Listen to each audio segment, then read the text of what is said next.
A24's Friendship. I saw this movie a couple of days ago and wanted to give it a review. Welcome back to Reviews by Hunter. That's me. I'm Hunter. So yeah, this movie honestly felt like one giant reminder or lesson about how important it is to be authentic to yourself and just to have your own sense of self-worth. So the premise of this movie is that Craig Waterman, played by Tim Robinson, develops a friendship with Paul Rudd's character, Austin Carmichael. Craig is a dad and a husband, but he seems to be in a failing marriage. His wife, throughout the movie, keeps talking about how she wants to hang out with her ex-boyfriend, Devin, constantly, and Craig never really does anything about it.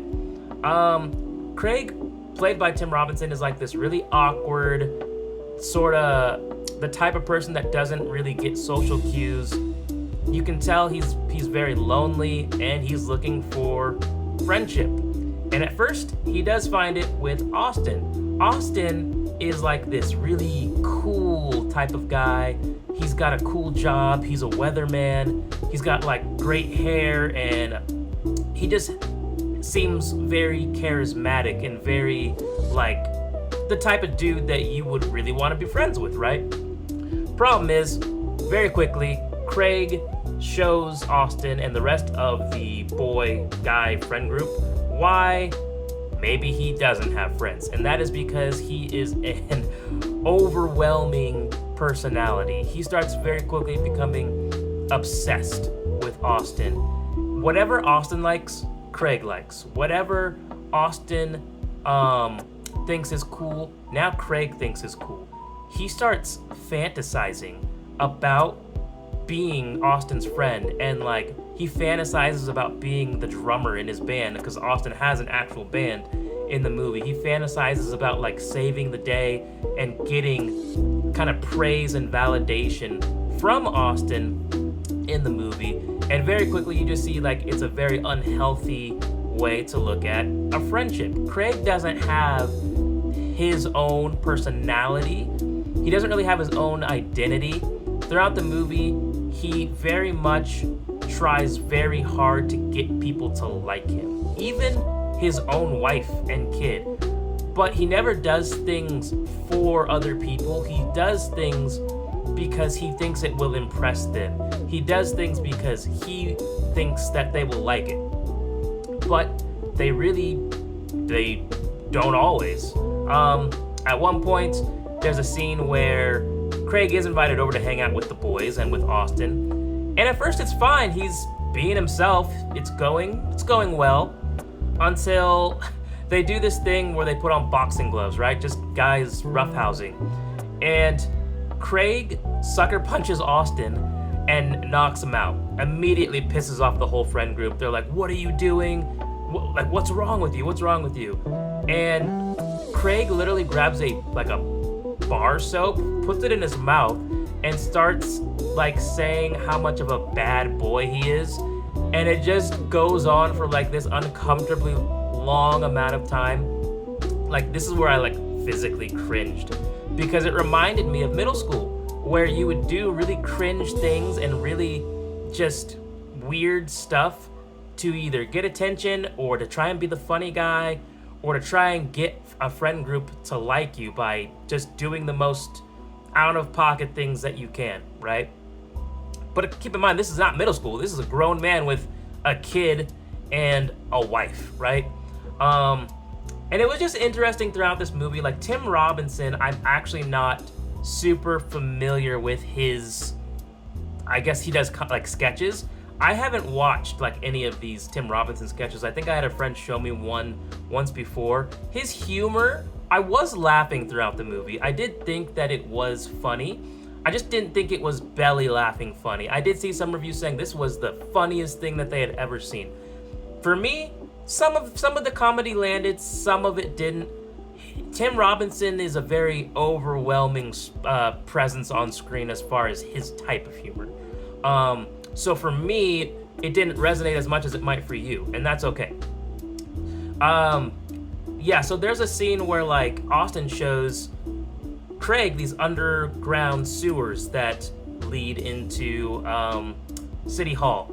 And of course, Craig's never done anything like this before. He thinks it's the coolest thing ever. Well, later in the film, when him and Austin aren't friends anymore, he takes his wife into the sewer to show her, and quite literally tells her, oh yeah, I found this really cool place. And she asks him, did Austin show you? He's like, no, I found this. And he literally then starts blaming her for not wanting to be underground in a sewer filled with caca and pee-pee. And she's like, I don't want to be here, I want to go home. And he's like blaming her for not wanting to try new things, which is where I got a little bit of that narcissistic personality coming out, because he's doing this he wants to be as cool as Austin. Austin is up here on a pedestal in his mind. So he's thinking he's doing this really awesome surprise at date night for his wife, and his wife's like, I don't want to be in here. He isn't Austin, so he doesn't know his way throughout all these sewers. Quite literally leaves his wife underground in a sewer, and the police have to find her. And it's just things like this where it's like, dude, you are not him. You need to have your own sense of self. You need to have your own identity. You need to have your own hobbies. You need to have your own things that you like. Him desperately trying to copy Austin and the things that he likes just was a part of the big downward spiral of Craig. He does the same thing with his son, because Austin shows him that he could go into like the forest and find like wild mushrooms and then cook them up for breakfast. But again, he's not Austin, so he goes with his son and ends up showing his son poisonous mushrooms and gets himself sick. And it's just throughout the movie, it's just a big reminder of like, you can't pretend to be somebody that you're not. And as much as you kind of want to feel bad for Craig throughout the movie, because you see people making fun of him, people don't really like Craig. His wife keeps bringing up her ex-boyfriend. Even the son starts to be like, not really a huge fan of Craig. And it's like, well, dude, you're trying to absorb and be a leech of someone else's life, and that's never going to work. There was one scene where he goes on a psychedelic trip. He licks this toad given to him by this boy who's a cashier at a phone shop. And the guy's like, oh, you're gonna go on such a journey. It might feel like months, right? You're gonna have such a spiritual awakening. Craig's spiritual awakening in this movie is him ordering a Subway sandwich. For the first time in his life, or at least in this spiritual awakening, he does something for himself. He makes his own decision. And that was pretty funny. Like, his big moment was literally just him ordering Subway and deciding what toppings to go on it. Because he doesn't. He never makes his own choices, and all of his choices are influenced by the way he views Austin, who he's become obsessed with. And it turns out Austin isn't as great a person as he puts on a pedestal. Turns out he wears a wig to cover his bald head. He is a weatherman, but he also gets a lot of anxiety before work, and he's just not what Craig makes him out to be, right? But, overall, this movie was enjoyable. Again, the humor, maybe not my biggest, type of humor that I like, but it was funny enough. If I had to rate this movie out of 10, I would probably say a 7, because it's not bad at all, but it's also not great. It's not spectacular. I've seen better comedies that make me laugh more. This felt like more of almost like a dark comedy, though, just because we continue to see this downward spiral of a character who has no life of his own, so he's trying to leech off of somebody else's.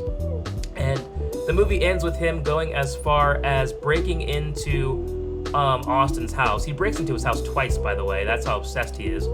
Steals his gun, pulls the gun on the friend group, and is begging them to give him attention, begging them to ask him questions about himself. And it's just like, man, more than anything, I think that the character Craig is the type that just needs to go to therapy and figure out some self-love, figure out some self-discovery, figure out a life that he can be happy with, where he's not constantly trying to find validation outside of other people. He needs to be able to validate himself. I don't feel bad for Craig because, again, he just never listens to what other people want. Even when characters in this movie tell him, hey, I don't want to do this, or I'm uncomfortable with this, or I no longer want to continue this friendship, he just keeps pressing the issue. He thinks that if he just tries a little harder, he can force these relationships, but it's unhealthy. I think at one point, Craig does tell Austin, like, you guys kicked me out of the group for doing one strange thing, and that's it, I'm done. But the reality is you've done multiple strange things, right? Like, it's not just one thing. And that's where he doesn't see anything outside of his own selfish desires. And so, yeah, man, the movie does end with Craig getting arrested because he pulled a gun on people. And he's in the back of the cop car looking at Austin, almost pining after him like a long-lost lover. And Austin looks at him, gives him a little smile, and he winks at him. And the reason he does that is because Austin earlier in the movie had asked Craig to keep his wig a secret. And in the moment that Craig pulled the gun on everybody, his wig falls off, and he covers for him by telling everybody to get on the ground and don't move. And even in that moment, he thinks he's being a good friend. It was interesting the way they ended the movie. I think it was just one final message to the audience, like, look how badly wanting validation from other people is going to put you. Look at what situation he's in. He's forgotten about his wife and his son. The movie ends with him just totally just in bliss, total bliss, that Austin smiled at him and winked at him. All the while, he's in the back of a cop car, and this is the happiest moment of his life. And it's just sad. Loneliness is a real thing, for sure. But loneliness, if you don't do anything healthy to try and fix that, you can become a very desperate individual, and that's what happens to Craig. And once you become a desperate individual, you do things that are, well, a little bit crazy. And that's really what we see throughout this film. So, A24's friendship, man, I like it. It's not something I'll probably be wanting to watch again, but it's good enough. Have you seen A24's friendship? Oh, one more thing about the budget for this film. The budget I looked up was about $5 million, and as of now, Friendship has grossed about $13.66 million domestically. So it's technically successful because it's such a low budget film. It more than doubled its budget. I don't see this being a huge box office hit. But again, if you're a fan of Tim Robinson, I think you'd probably love this movie because, again, he does dominate most of the screen time. So that's all I have for you today, guys. Like, subscribe if you did like this video or my other videos, and let me know what other things you would like to see me review. Take care.